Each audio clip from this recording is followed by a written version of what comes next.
Okinomiya Prefecture. Yeah, okay, fine. Shishibun City was, as far as provincial cities went, rather behind the times. Okinomiya recessed in the mountains was even more remote. With little change between the seasons, all that was left was the tepid passage of time it made for a rather drab town. There were no tourist attractions, local delicacies. Without even a strong regional industry, it was simply dull. Just looking at the monotonous and peaceful townscape, it was hard to catch a glimpse of the radical resistance of the Onagafuchi defense lines. The atmosphere of boredom didn't hint of the Okinomiya Police Department station being on the front lines of the dam conflict, nor the numerous incidents that are heard about at the prefectural headquarters. Good morning. Are you here to pay a fine? An appointment with Marurai-san from the Public Safety Division. Please tell him it's Akasaka. My apologies. Please wait a minute. The clerk who I thought was here for a parking violation, who thought I was here for a parking violation at first glance, after fumbling with the unfamiliar extension number, told the person on the line they had a visitor. Welcome. Akasaka-san, was it? It must have been tiring traveling all this way.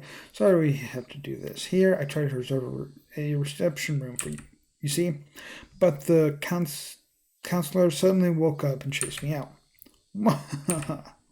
I hesitated to call where we were a conference room as it was very small and cluttered. The cramped space was packed with lockers. I had the impression that it was more of a changing room that doubled as one for smoking.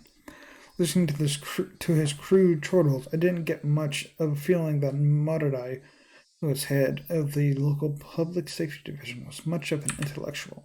But I knew that in exchange, we had both experience and absolute confidence in his instincts. I apologize for interrupting you during such a busy time. I'm Akasaka from the Metropolitan Police Department. Pleased to make your acquaintance. Marurai from the Police Safety Division. Nice to meet you. I was threatened by Sankai from the Prefectural Gangbusters to be generous with my cooperation. What? Gangbusters? You mean the Prefectural Crime Prevention Division? You see, we're treating the Onagafuchi Defense Alliance as an extension of the local Yakuza. You'd have to be a newbie if you'd think they're just a residential protest group. God, how much is he gonna laugh? They said at the prefectural office, too, that the Onagafuchi Defense Alliance was linked to the local mob. If I recall correctly, the adopted son of somebody influential was a lieutenant in that gang. It's the other way around.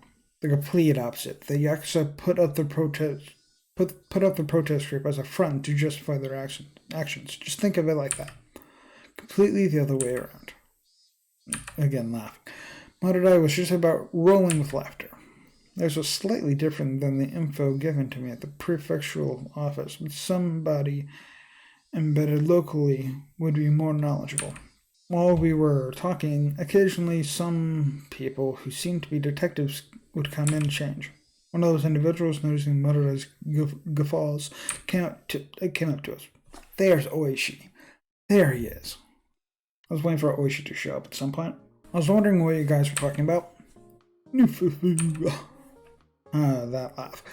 Oh, Kuro-chan. Perfect timing. Why don't you join us? This here is Inspector Akasaka, who came all the way from the Tokyo Police Department. An inspector? I'm still a rookie. My name is Akasaka. Pleased to meet you. It must be nice to be so fresh-faced. Did they hire you this year? I couldn't help but think I was being ridiculed, so I only responded with a forced smile. I could tell this new person was like Marurai, the type who had confidence in their instincts and experience. I really didn't like those types of people. Let me introduce you, Akasaka-san. This is Ooishi from our investigative department. Regarding the S-file you were asking about, he's familiar with it. S-file. S for Sonozaki. Ooh. If something is an S-file, it means that it has something to do with the Sonozaki family. It's something of a code name. Sonozaki. Come to think of it, I remember when I was poring over the documents at headquarters, There were quite a few people with the last name Sonozaki popping up. If I remember right, there's a Sonozaki who is one of the executives of the Onogafuchi Defense Alliance. I'm pretty sure they're the treasurer. The two of them were surprised when I routed off what post that Sonozaki held. For a moment, both of them erupted into laughter. Akasaka-san, was it? You're quite the studious one. Could it be you've memorized all the central figures in the Alliance? I wouldn't say memorize exactly, but I've at least read the list of Onogafuchi Defense Alliance executives. Then who are you? Who are the president and vice president? The president is the mayor of Hinamizawa, Kei Kimiyoshi. The vice president is the priest of the local shrine, Furude. The treasurer is O Sonozaki. The auditor is Makino. The liaison is Y Kimiyoshi. The PR head is Y Sonozaki. Akasaka, you're pretty good. The pay sucks, but you want to work here. You're just the type we're looking for. By the way, Yoshio Sonozaki is head of the youth department. So close. The head of public relations is actually Tadayoshi Sonozaki. Feeling like I wasn't being complimented at all, I started settling into an uncomfortable mood. However, I was becoming more and more aware that I was the weakest link in this investigation, so I just had to bear with it. I didn't mean for that feeling to show up on my face, but the crafty detectives didn't let that slip by. I didn't mean to make fun of you. To make up for it, why don't I show you around the village? For somebody with no feel for the area like me, it would be great help. I couldn't have asked for more. In the end, the Onogafuchi Defense Alliance is nothing more than an alias. It's an alias Hinamizawa is using to deal with the outside world. I think getting to know the village would speed up your work. Have at it. Oh, once he steps in there, he ain't coming back out. The residential movement, in other words, held influence over the whole region. So the leader of the movement was the leader of that influence. Just like that, the thought processes in that region would become the overall personality of the movement. Just like Ooishi had said, in order to learn what they were really like, this regional force behind the damn protests, getting to know the village was the quickest way, if you would. Nodding back without skipping a beat, Ooishi laughed in satisfaction and stood up. If I took the information I learned at the prefectural office and from muttered eye to heart, if my position was exposed, my personal safety was at risk. The opponent was an extremist group that had no qualms about using threats or violence against somebody. If my personal info was leaked, it wouldn't be hard to imagine that I'd be in danger, whether on the job or not. Thinking that, I felt a little nervous. Those guys are quick to remember faces. If you're seen with me, they'll probably do a lot to hinder your work. This might be a little cliche, but put these on. Ooishi had me incredibly suspicious disguise, comprised of a baseball cap, sunglasses, and a mask. I didn't want to get all hot and stuffy, but Ooishi's warnings was probably right on the money, considering that I put them on with appreciation. I looked so suspicious that Ooishi had to smile wryly, whatever. How much did I tell you again? Let's see. To the part where you were talking about how these three ancient families control the village. The Onogafuchi Defense Alliance was the same as the village of Hinamizawa itself, meaning there's a direct correlation between being an executive in the alliance and being a leader in the village, as Maridai had told me a short time ago. If the village was ruled by three ancient families, then it would mean that Onogafuchi Defense Alliance was ruled by those same three families. What did the documents of the prefectural office say about the leader of the Defense Alliance or whatnot? The documents I was using were classified. If I responded to Oishi's question, it'd be a breach of security. However, most likely, this man at Jirach was more well versed in the situation than any of the documents I had at the prefectural police department, so I decided to answer him. That the president of the alliance is the current mayor of the village, Kichiro Kimiyoshi. Ooishi, upon hearing that, let out a small chuckle. For him to ask them to laugh at the answer, as it was recorded in the documents, meant that wasn't the case in reality. So then that means there's somebody else other than Kimiyoshi behind the scenes, contrary to what the prefectural office thinks, or rather what is commonly known. Old man Kimiyoshi is nothing more than a figurehead. In the first place, the post of mayor in the village is nothing more than ceremonial. In other words, there's something else in charge of both the alliance and the village. Would that be the three families we just talked about? Well, I'll explain that part right now. All of a sudden, with a thunk, the car suddenly lurched. The paved road had given way to a gravel one. At the same time, the scenery outside the window changed. The Hinamizawa Dam project must be withdrawn. Overthrow the shameless puppet of a governor. The dam will submerge the natural beauty of Hinamizawa. Protect the village from the unethical dam. Fear the wrath of Oyashiro-sama's curse. Demolish the dam. Those involved must go away. The construction office must respond. The office manager must negotiate with us. Signs and banners crowded the roadside. Even reading the brush-scrawled words was daunting. It was as though where the road changed was the border with a different country. At that moment, I was startled by the car suddenly braking. Looking ahead, a barricade had been erected. About 5 or 6 protesters wearing masks and helmets beside their faces were blocking the road, yelling at us angrily to stop. What is this? A checkpoint? Those guys never learn. Ooishi snorted as he rolled down the window and leaned out. Hey, you guys, you can't be blocking the road like this here. As Ooishi glared at them with a malicious laugh, they visibly faltered. Clear the way. We can't go by like this. Who would have thought it was Ooishi's car? The panicked thought seemed to make them lose their presence of mind. If we had known it was your car, Detective Ooishi, we wouldn't have been so rude. Detective, what happened to your usual car? Is it in for maintenance?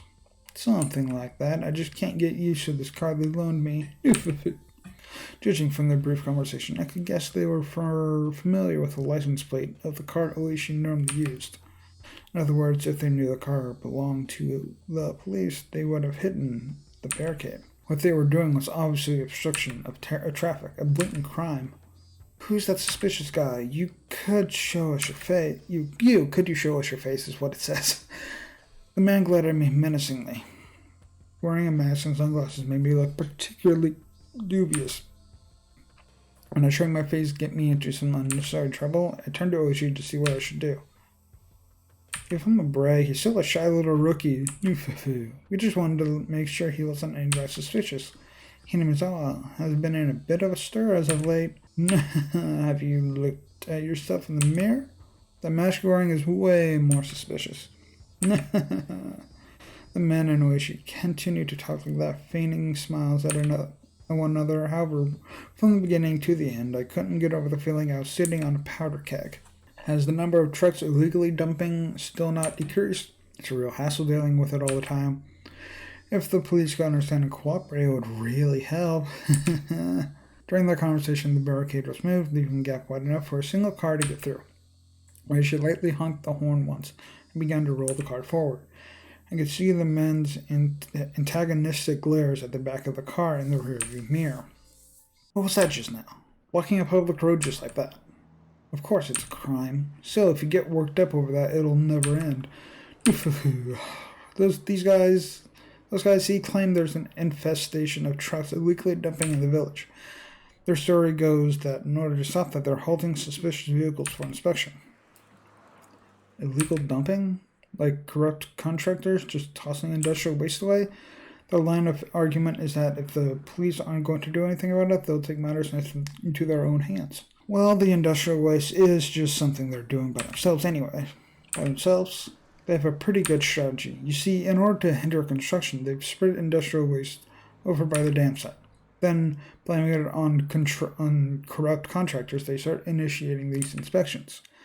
There, they stop every construction vehicle coming through and interfere with them as much as possible. So then, just one of the methods the Ooishi Defense Alliance is using.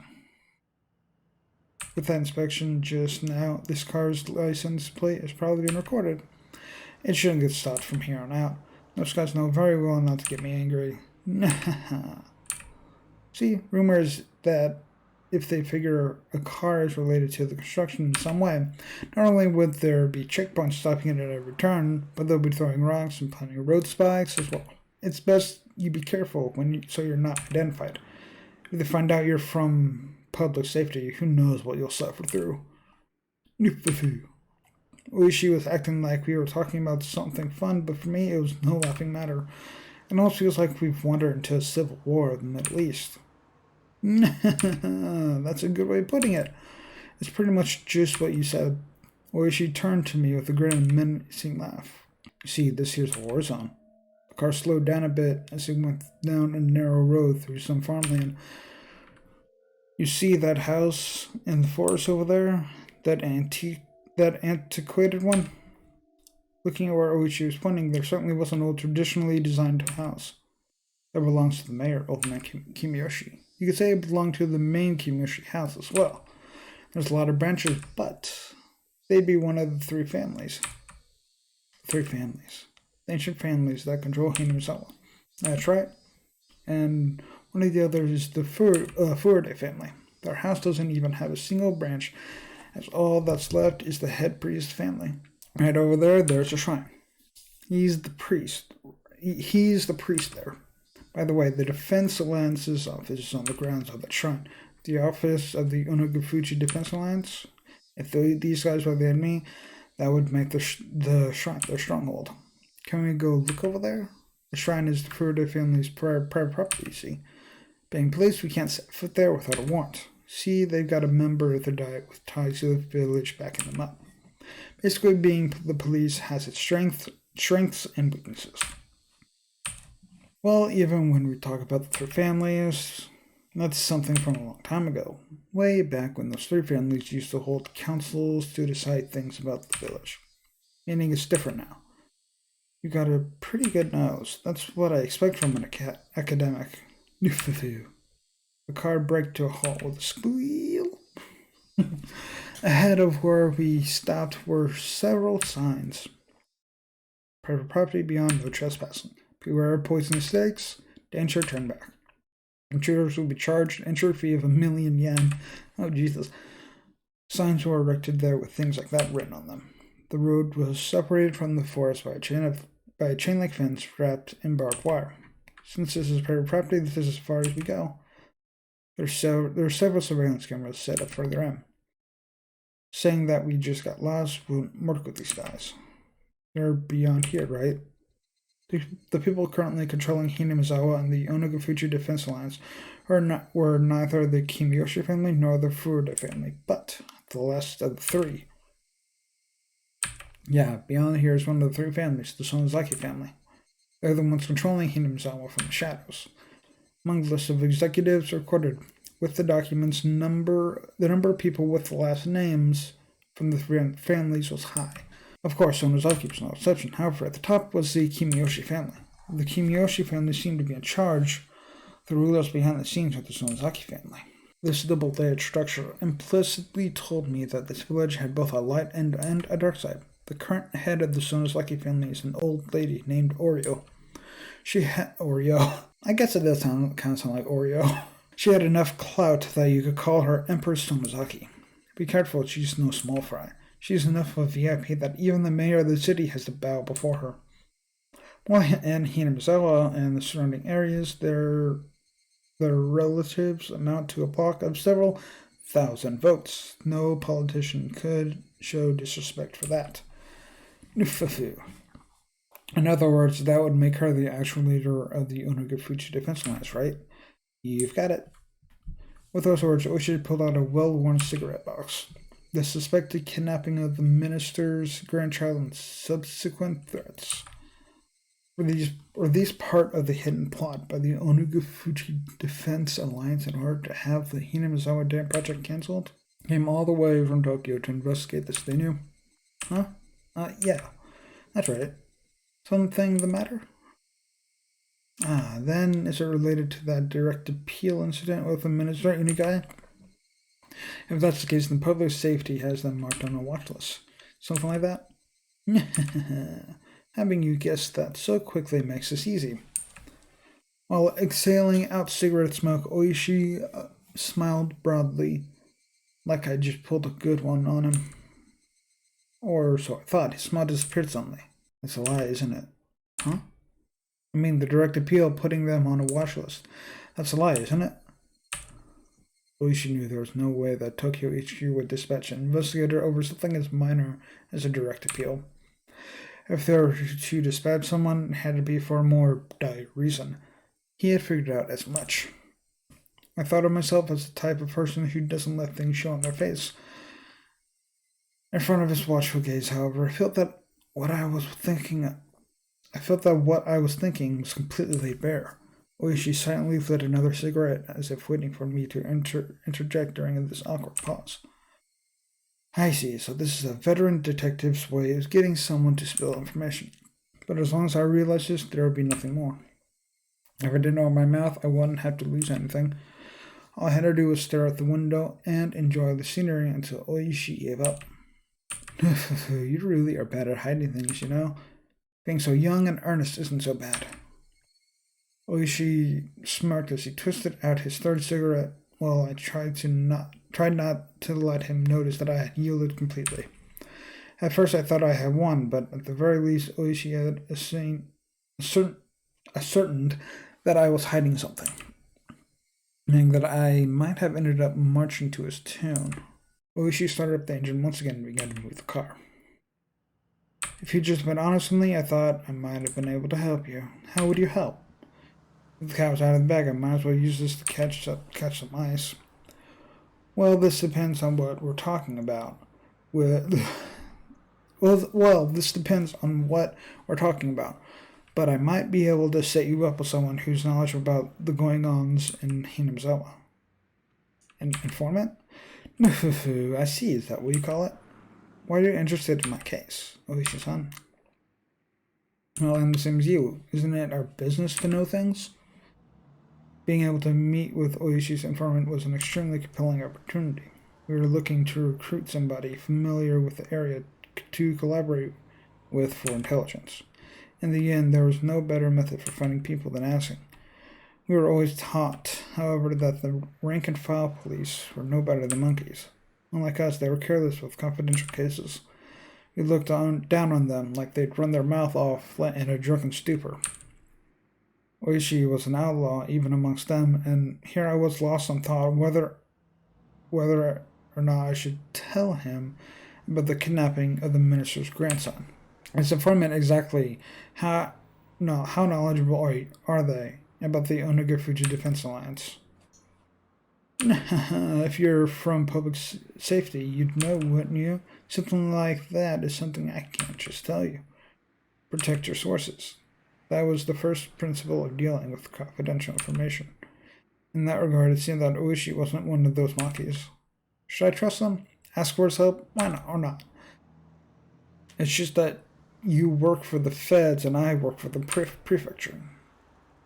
I don't think that our jobs are that different. I think I can be of help. However, I had trouble believing that this crafty old man would simply help me just like he claimed. I find it hard to believe that someone of your standing would help me out with strings attached. Well, it's not like I'm completely without an ulterior motive. As I recall, you guys have space in your budget allocated to pay informants, right? Something you don't need to submit a receipt for. Just a little bit of that would be the cost of meeting with the informant. In other words, give the compensation earmarked for the informant to you first. Well, it helps that the details of this deal are so clear-cut. He certainly was something else for being able to brazenly state his ulterior motive like this. Rather than him doing this out of the kindness of his heart, everything was a lot clearer if he was being compensated for this deal. I felt that he was the type of man who was good at these backroom dealings. Don't misunderstand me, please. It's not me who needs the money, it's the informant, okay? Well, in regards to the payment, I'll be handling the money. When do you want it? Right now would be good. If you don't have it on you, tomorrow works as well. I pulled out a wallet that was different from my personal one. The price was pretty much fixed depending on what kind of information I was paying for. In this case, the payment was upfront. Also, considering the fact I don't know what kind of info I'd get, I shouldn't pay too much. When I suggested that, Ooishi suddenly stretched out his hand and tightly grasped the contents of the wallet. At times like this, it's best you not be so stingy. It's alright, it won't go to waste. I understand, I won't be stingy. And what kind of information are you looking for? Depending on what you want, how we approach this will probably change. You swear you won't spread this information to anybody else? Ooishi-san, I can't swear as much. I'm the same as you. I can't withhold information obtained during the course of my duties. I got it, I swear. Nothing here gets said anywhere else. On top of that, thanks to you, I can pay back what I owe for my mahjong debts. In any case, I won't break a promise that involves money. I was so unsure if I should trust him until the very last moments, but in the end, I broke down. Ooishi wasn't the type of guy I could trust 100%, but there was no mistaking he had access to underground information networks. In order to accomplish my mission swiftly, I needed his cooperation. I set my resolve. I'm investigating whether or not the Onagafuchi defense lines is related to a certain incident. There's a possibility that the Minister of Construction, Inagai, is being coerced by someone. Saying there's a possibility is kind of a roundabout way of putting it. It appears there's a mole close to the minister. Due to that mole, the minister had been monitored quite thoroughly and was seemingly forced to see to the threats right away. None of this was reported to us or the police. I see. So that's why you're saying there's only a possibility he's being coerced. Isn't that a little strange? If the minister didn't report this to anybody, how did you guys know about this incident? If we didn't spy on the minister's private life, we would have never found out. I don't think we have to provide that explanation to the informant, so I'm omitting it. Ooishi had apparently caught on and quietly chuckled when I refused to explain. I see. There's a spy close to the minister, so public safety made it a highly classified investigation. That certainly isn't a very amicable story, is it? If this matter became public, not only would this affect the minister's political career, but the possibility of there being a shift in the political landscape is extremely high. If the perpetrator's aim is indeed that, then this could develop into a very grave situation. Well, with the government having developed projects all over the country, they've butted heads with quite a few people. It wouldn't take much wrongdoing for the left-wing parties to suddenly garner more support. We're currently investigating what demands are being forced on the minister, but at least we have a good idea of how he's being treated. How? The minister's grandson was kidnapped. They're denying it, but judging from when he was last seen, it's believed it's already been over 72 hours since the kidnapping. So 3 days. If they were just after ransom money, this would have been settled by now. Maybe this isn't for the monetary gain.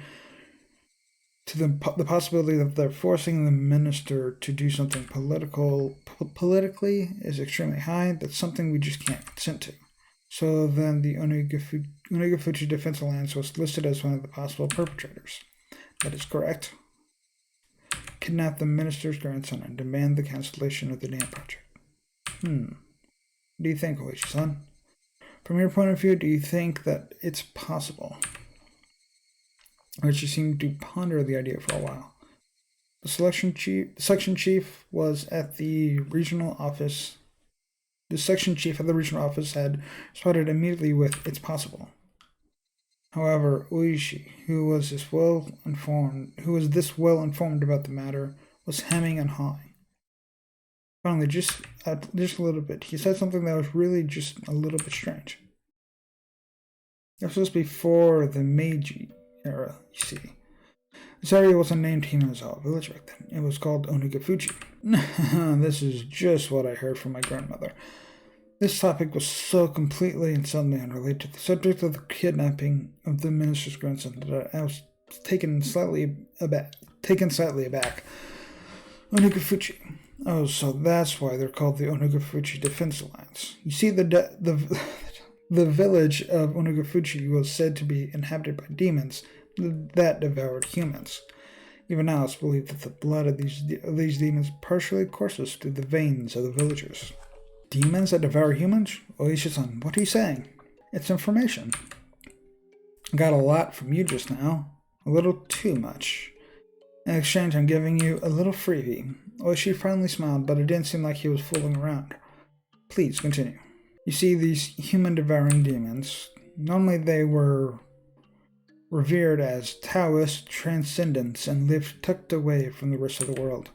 But they ate people after all, so apparently they'd go to villages in the foothills regularly and abduct their prey.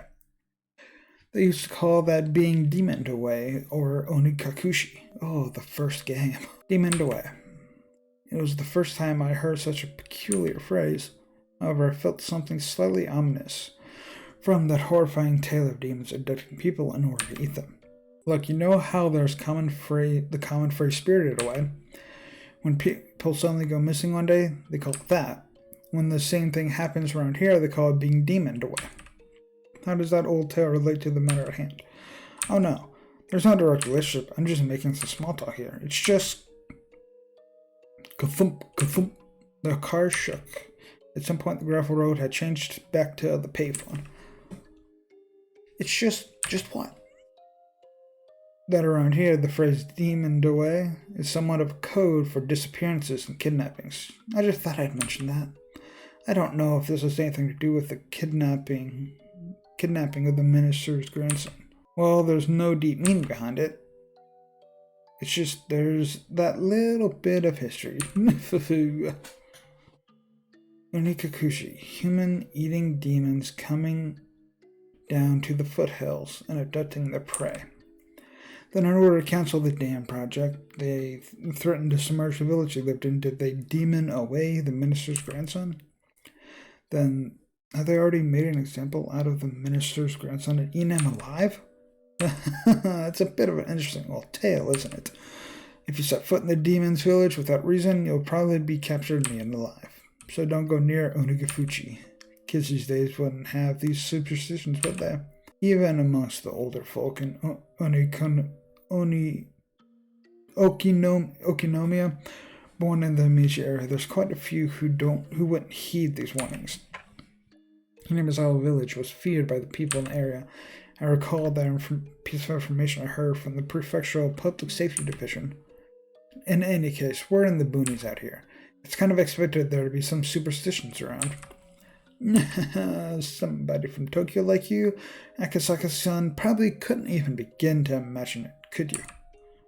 The man-eating demons, as a price for violating the sanctity of their village, kidnapped the minister's grandson and swallowed him whole. That ludicrous idea flew through my head. It was so absurd I was half disgusted with myself. Ooishi was just teasing me. Stupid. It was all really so stupid. Come to think of it, by then I may have already been seized by the curse of the dubious village. For me to realize that would take a little more time. Oh, please tell me this is the end of the first chapter of this game.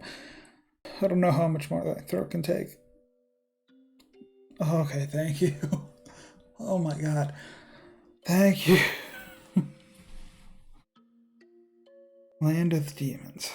Okay, there was the first, maybe the first two episodes, because I was recording for almost an hour and a half, so I might split this up into 2 episodes and put it in like all in the same week, like a Monday and Wednesday thing. So if you're seeing this part, it might be on a Wednesday.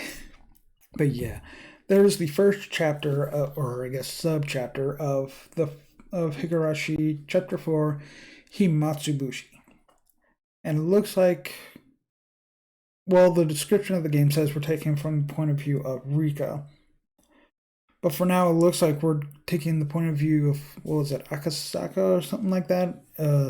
Someone looking into a kidnapping and ended up going to Hinamizawa. I'm pretty sure I remember something like this from the anime, but anyway. I hope you enjoyed the video, or videos. And I hope hopefully get a chance to record the second chapter. Subscribe and hit the bell. Yeah. I don't know how to do that anymore, because it's been a while since I've recorded a video. So, yeah, subscribe, hit the bell. Check out my other videos, and I hope to see you in my next video. Bye-bye.